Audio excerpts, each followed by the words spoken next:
एक आदमी था, उसकी पत्नी बोली महाराज आप हमें कुछ बताते ही नहीं हो, हर बात छिपाए रखते हो।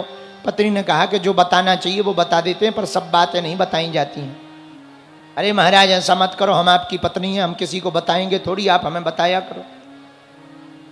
एक दिन पति ने चेक करना चाहा कि हमारी पत्नी किसी को बात बताती कि नहीं, सहेली को बताती कि नहीं, जरा चेक करें। तो सुबह सुबह से लोटा लेकर के बैठे थे, तो पत्नी ने पूछा क्या बात है, आज मुंह लटकाए हुए हो? अरे बोले क्या बताएं, आज हम जब सुबह फ्रेश होने गए तो कौवा का पंख निकला। तो पत्नी को लगा अरे राम राम, बताओ तो कौवा का पंख। पर पति ने कहा सुनो, कौवा का पंख निकला पेट से, ये बात पर तुम किसी को मत बताना। बोले हम नहीं बताएंगे। अब पति तो चला गया, व्यस्त हो गया काम में। अब बेचारी पत्नी बैठी थी, पड़ोसन आ गई, अरे बहन मुंह लटकाए क्यों बैठी है, टेंशन दिखाई पड़ रही है। अरे नहीं नहीं कोई टेंशन। अरे बताओ तो, मैं तुम्हारी सहेली हूं, बताओ क्या टेंशन है। बोले क्या बताएं, अब तुम्हें कसम है हमारी बताना नहीं किसी को, हमारे पति देव ने रोका है। अरे बोले हम आज तक हमने कोई बात बताई तुम्हारी? ना ना ना। तो बोले कसम है हमारी बताना मत, हम तुम्हें बता देते हैं। आज पापा सुबह से जब लोटा लेके गए ना, तब कौवा का पंख निकला है, ये टेंशन है। अच्छा इसने तो कौवा का पंख बताया, पड़ोसन ने अपनी सहेली को बताया तो उसने कौवा ही बता दिया। बोले वो जो पप्पू के पापा है ना? बोले हाँ। बोले वो आज सुबह से गए थे लोटा लेके, कौवा निकला। तो उसने अपनी सहेली को बताया, उसने 2 कौवा बता दिए। बोले वो है ना पप्पू के पापा? बोले हाँ। वो सुबह से लोटा लेके गए थे, कौवा ही कौवा निकले। और धीरे धीरे पूरे शहर में ये हल्ला हो गया कि पप्पू के पापा जब सुबह लोटा लेके जाते हैं सो कौवा निकलते। तो गांव भर जुड़ मिल करके आ गया, बोले भाई बीमारी का पता करो, पेट में कौवा कहां से आए। अच्छा आदमी है, वो सुबह से लोटा लेके गए, पूरा गांव पीछे पीछे। अब वो कहे भैया तुम लोग क्यों? अरे बोले जाओ जाओ जाओ। अब वो जैसे ही गए, पेड़ के पीछे छुपके बैठे, बदकिस्मती से एक कौवा ऊपर से उड़ा। गांव वाले बोले एक जिड़ आया, अभी अभी निकला है। दूसरा बोला पीला पीला भी दिख रहा है। तीसरा बोला गीला भी दिख रहा है, अभी का है। अब पूरे गांव में हल्ला हो गया कि पेट से कौवा निकलते हैं। बताओ, अब ये बड़ा टेंशन में बाहर आया लोटा लेके। बोले ये बताओ पूरे गांव के तुम बैठे क्यों हो? गांव वाले बोले वो तो सब बाद में बताएंगे, ये बताओ ये बीमारी कब से है? बोले कौन सी बीमारी? अरे बोले ये बताओ कौवा निकल कब से रहे? अरे बोले भाई कौन से कौवा, कैसे कौवा, कौन सी बीमारी, हमें कुछ पता ही। अरे बोले अभी अभी निकला गीला पीला। कौवा निकल कैसे रहे पेट से? अरे बोले भाई हमारे पेट से कोई कौवा वौवा नहीं निकलते। उसने जब कसम बसम खाई, फिर उसने रहस्य पता लगाया। बोले तुम्हें किसने बताया? बोले पत्नी ने। बोले वाह, पत्नी की मित्रता किससे? बोले फलानी से। बोले फलानी से। तब उसने दिमाग लगाया, बोले अरे राम राम राम राम, हमने अपनी घरवाली को कौवा का पंख बताया था, इसने कौवा बनवा दिए। हाँ, तो राजा सत्राजित के साथ भी यही हाल हुआ। क्या हाल हुआ? उसने कहा कि देखो देवी जी, लगता है द्वारकाधीश ने हमारे भाई को मरवा दिया और मणि के लिए, पर कोई प्रमाण नहीं है तो अभी बताना मत। लेकिन अब माताओं की तो आदत होती है, तो रानी ने अपनी दासी को बताया, दासी ने अपनी सहेली को बताया, सहेली ने और सहेली को बताया, और सहेली के करते करते पूरे द्वारका में हल्ला हो गया कि भगवान ने राजा के भाई को मरवा दिया मणि के लिए। भगवान पर कलंक लग गया। अच्छा भगवान पर कलंक क्यों लगा? भाद्रपद महीने का चौथ का चंद्रमा देख लिया, इसलिए कलंक लगा। इसलिए भादों के महीने का चौथ का चंद्रमा नहीं देखना चाहिए, और देख लो तो ये कथा सुन देने से वो कलंक मिट जाता है। भगवान ने सोचा ऐसे तो हमारे ऊपर कलंक लगा ही रहेगा राजा के भाई को मारने का, इसे हम मिटाएंगे। भगवान ने घोड़ा लिया और जांच करते हुए, पता करते हुए कि कहां गया था। बोले शिकार खेलने जंगल चले गए। जंगल में जब जाके देखा तो एक जगह घोड़ा मरा पड़ा है और राजा के भाई की अस्थियां पड़ी हैं। भाई राजा का भाई तो मिल गया पर मणि नहीं है। तो देखा किसने मारा, पैरों के निशान के बदौलत सिंह के निशान दिखाई पड़े। भगवान समझ गए शेर ने मारा है। पर आगे जाके देखा तो सिंह मरा हुआ पड़ा। अरे ये भी मर गया, लगता है कोई और है। और सिंह के निशान के आगे जामवंत जी के निशान थे। उन निशानों के पद चिन्हों को पकड़कर भगवान जामवंत जी की गुफा में पहुंच गए। वहां जामवंत जी तो थे नहीं, पर जामवंत जी की बेटी मणि लेकर के बैठी थी। भगवान पहचान गए यही वो मणि है। इतने में जामवंत जी आ गए। कौन है? और हमारे घर में बिना पूछे कैसे आ गए? सोई युद्ध होने लगा। महाराज 28 दिन तक युद्ध चला जामवंत जी का और भगवान का। मुक्का मार मार कर जब भगवान ने जामवंत जी के नट बोल्ट ढीले कर दिए और 28वें दिन मुक्का ऐसा बनाया कि मानो जामवंत जी चले ही जाएंगे। सोई जामवंत जी हाथ जोड़ के बोले प्रभु अब ना मारो, हम पहचान गए। भगवान बोले क्या पहचाने? बोले राम जी ही श्याम जी बनकर आए हैं, कृष्ण कन्हैया लाल की। तो भगवान बोले 28 दिन पिटने के बाद पहचान पाए हो? बोले महाराज अब भूल हो गई। कैसे आए? भगवान ने पूरी बात बताई कि हम पे कलंक लगा है, ये मणि हमें दे दो, हमें अपना कलंक मिटाना है। जामवंत जी बोले महाराज मणि ऐसे नहीं मिलेगी, हमने अपनी बिटिया को दे दिया और बेटी को दिया हुआ दान वापस नहीं लिया जाता है। भगवान बोले उपाय क्या है? जामवंत जी बोले एक उपाय है। बोले क्या? बोले हमारी बिटिया से शादी कर लो और दहेज में मणि ले लो। भगवान बोले एक तो कल हो चुकी, पहले ही हो चुकी। अरे बोले क्या दिक्कत है, कर लो। 1 2 3 4 5 6 7 भावर पड़ी हो भगवान का दूसरा विवाह हो गया। बोलो द्वारकाधीश की। भगवान मणि लेकर के और जामवती जी को लेकर के आ गए।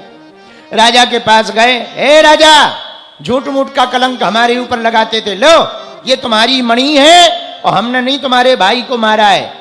पूरी कहानी भगवान ने बता दी। बोले भरोसा ना होता हो तो देख लो, हम प्रमाण पत्र साथ में लाए। जामवती जी को साथ में लाए, इनसे पूछ लो।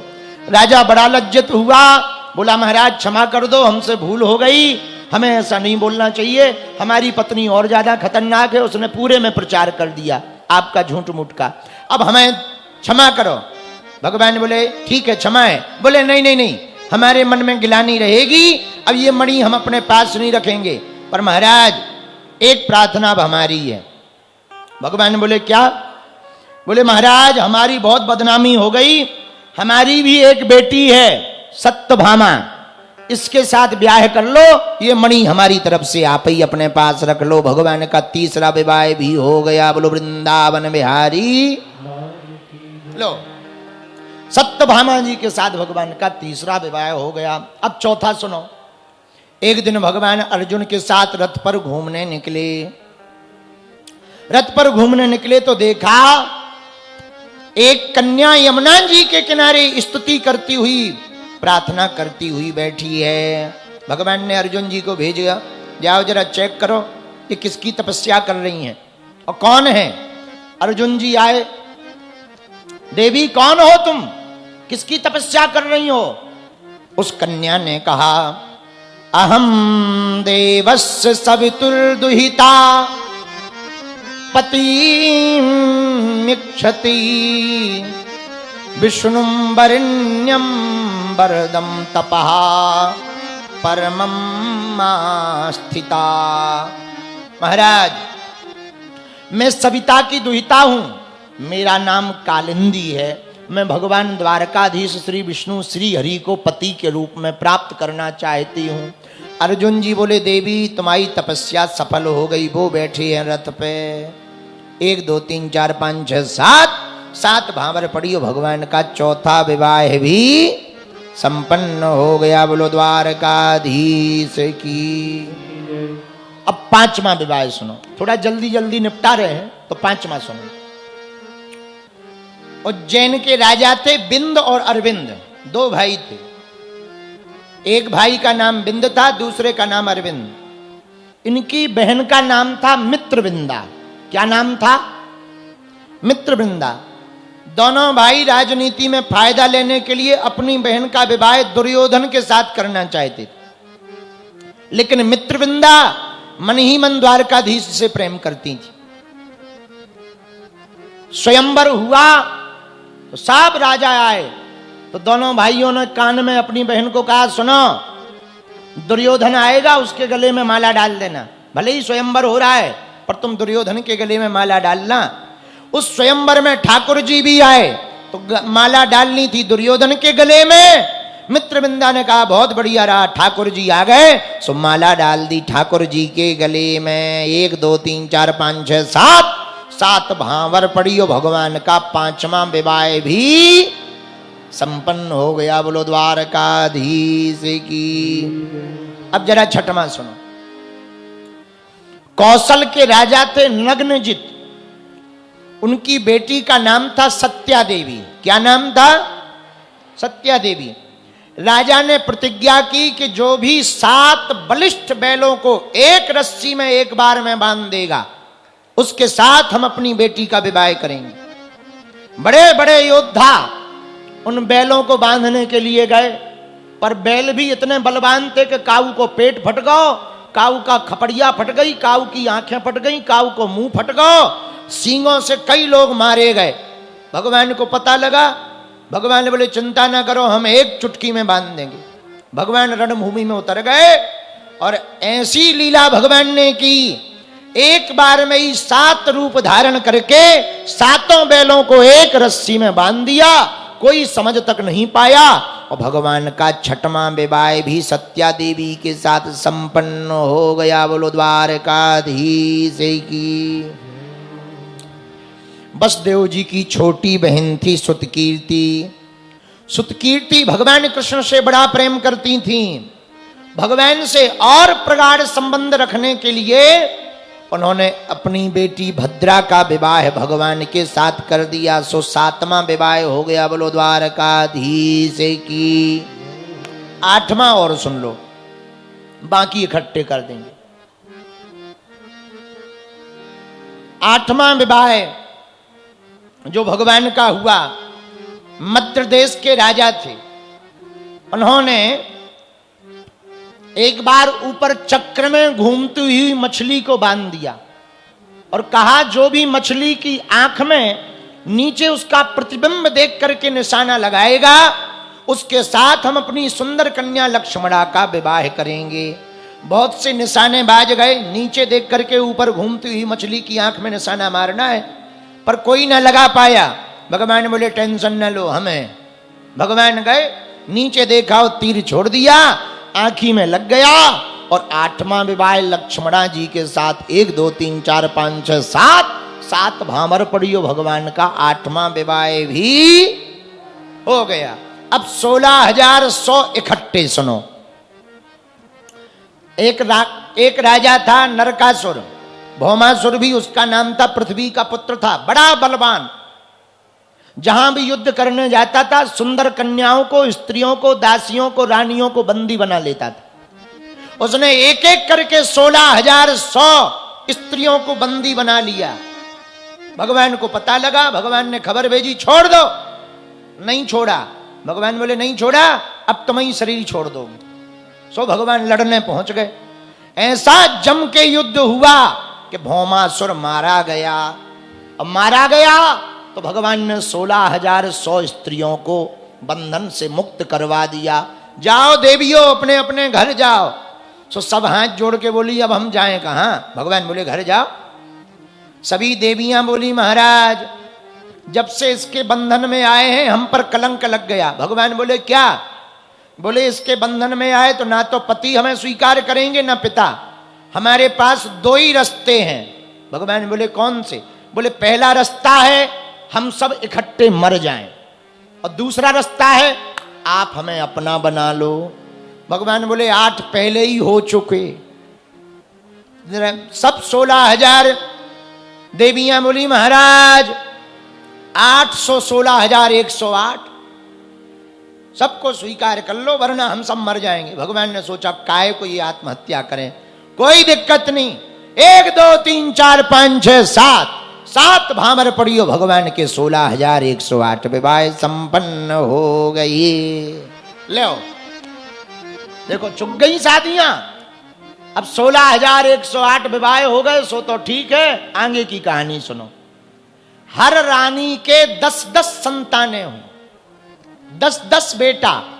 लगाओ गुणा भाग 16,108 इंटू 10 बराबर 1,61,080। इतने तो भगवान के बेटा भर भाई।